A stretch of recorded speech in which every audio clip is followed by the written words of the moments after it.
नमस्कार। 8 से 9 मई 2025 की मध्य रात्रि को पाकिस्तानी सेना ने सैन्य बुनियादी ढांचे को निशाना बनाने के इरादे से पूरी पश्चिमी सेना पर भारतीय वायु क्षेत्र का कई बार उल्लंघन किया। यही नहीं बल्कि पाकिस्तानी सेना ने नियंत्रण रेखा पर भारी कैलिबर वाले हथियारों से गोलीबारी भी की। अंतर्राष्ट्रीय सीमा और नियंत्रण रेखा पर लेह से लेकर सरक्रीक तक 36 स्थानों पर 300 से 400 लगभग ड्रोनों का इस्तेमाल घुसपैठ का प्रयास करने के लिए किया गया। भारतीय सशस्त्र बलों ने काइनेटिक्स व नॉन काइनेटिक साधनों का उपयोग करके इनमें से कई ड्रोन्स को मार गिराया। इतने बड़े पैमाने पर हवाई घुसपैठों का संभावित उद्देश्य वायु रक्षा प्रणालियों का परीक्षण करना और खुफिया जानकारी इकट्ठा करना था। ड्रोन के मलबे की फोरेंसिक जांच की जा रही है। प्रारंभिक रिपोर्ट्स से पता चलता है कि वे तुर्की के असीस गार्ड सोंगर ड्रोन्स हैं। इसके उपरांत रात में पाकिस्तान के एक सशस्त्र यूएवी ने भटिंडा सैन्य स्टेशन को निशाना बनाने की कोशिश भी की, जिसे पकड़ा गया और उसे निष्क्रिय कर दिया गया। पाकिस्तानी हमले के जवाब में पाकिस्तान में 4 हवाई रक्षा स्थलों पर सशस्त्र ड्रोन्स लॉन्च किए गए। इनमें से एक ड्रोन एडी रडार को नष्ट करने में सक्षम रहा।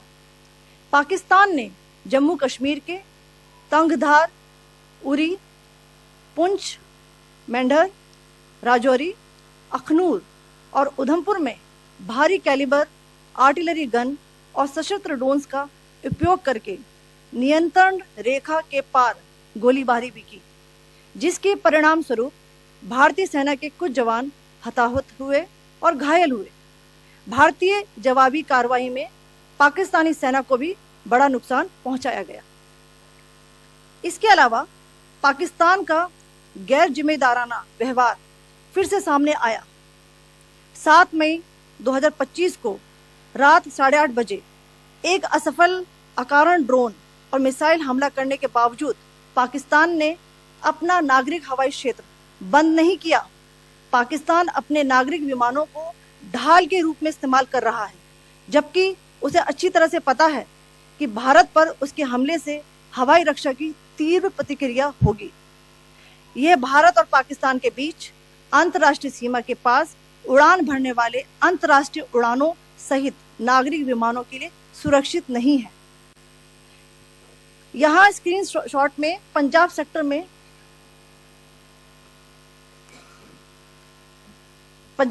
में हाई एयर डिफेंस अलर्ट स्थिति के दौरान एप्लीकेशन फ्लाइट रडार 24 का डेटा दिखाया गया है।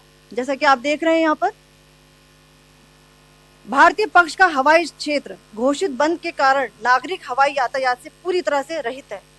कराची और लाहौर के बीच के हवाई अड्डे मार्ग पर नागरिक एयरलाइंस उड़ान भर रही है। हाई अलर्ट किया गया है विमान फ्लाइनेस एविएशन का एयरबस 320, जैसा कि आप यहां देख रहे हैं, जो कि शाम को 5:50 बजे दमम से शुरू हुआ और रात को 9:10 बजे लाहौर में उतरा। ये सारा डिटेल्स आप यहां देख रहे हैं। ये डिटेल्स यहां लिखा हुआ है। Can you see this?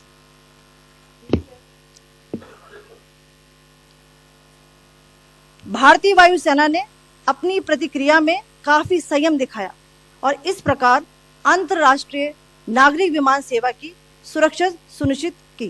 धन्यवाद। जय Hind. So, good afternoon to you all. On the intervening night of 8th, 9th May 2025, Pakistan military carried out multiple violations of Indian airspace along the entire western border with an intent to target military infrastructure. Pakistan military also resorted to firing of heavy caliber weapons along the line of control. Along the international border and line of control, drone intrusions were attempted from Leh to Sarkreek at 36 locations with approximately 300 to 400 drones. Indian Armed Forces brought down a number of these drones using kinetic and non-kinetic means. The possible purpose of these large-scale aerial intrusions were to test the AD systems and gather intelligence. Forensic examination of the drone debris is being undertaken. Preliminary reports suggest them to be of Aziz Guard Songa drone of Turkey. Later in the night, an armed UAV of Pakistan attempted to target Bhatinda military station, which was detected and neutralized. In response to the Pakistani attack, armed drones were launched at 4 air defense sites in Pakistan. One of the drones was able to destroy an AD radar. Pakistan also carried out artillery shelling across the line of control using heavy caliber artillery guns and armed drones at Tangdhar, Uri, Poonch, Mendhar, Rajouri, Akhnur and Udhampur in Jammu and Kashmir area, which resulted in some losses and injuries to Indian Army personnel. Pakistan Army also suffered major losses in Indian retaliatory fire. Additionally, Pakistan's irresponsible behavior again came to fore. Pakistan did not close its civil airspace despite it launching a failed unprovoked drone and missile attack on 7th May at 8:30 hours in the evening. Pakistan is using civil airliners as a shield, knowing fully well that its attack on India would elicit a swift air defense response. This is not safe for the unsuspecting civil airliners, including the international flights which were flying near IB between India and Pakistan. The screenshot we just showed and we shall share with you, it shows the data of the application Flight Radar 24 during a high air defense alert situation in the Punjab sector. As you have seen, the airspace on the Indian side is absolutely devoid of civil air traffic due to our declared closure. However, there are civil airlines flying the air route between Karachi and Lahore.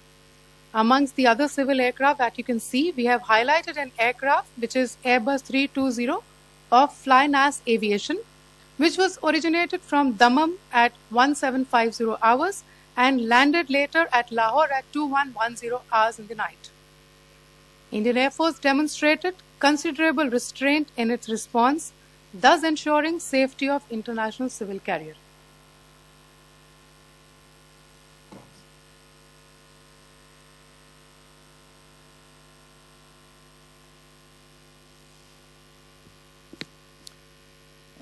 Thank you, Colonel Qureshi, Wing Commander Singh.